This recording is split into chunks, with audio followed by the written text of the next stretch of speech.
To make homopolar motor, first we need neodymium magnets.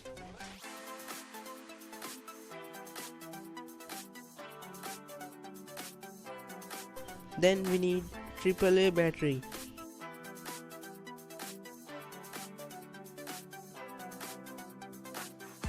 Then we need some copper wire.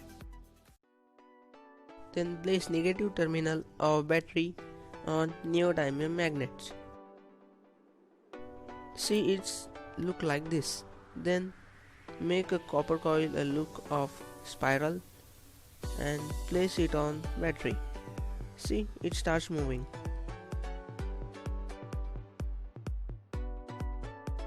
Then we just have to give a look of doll to the copper wire, and it's done. Our dancing doll is now ready.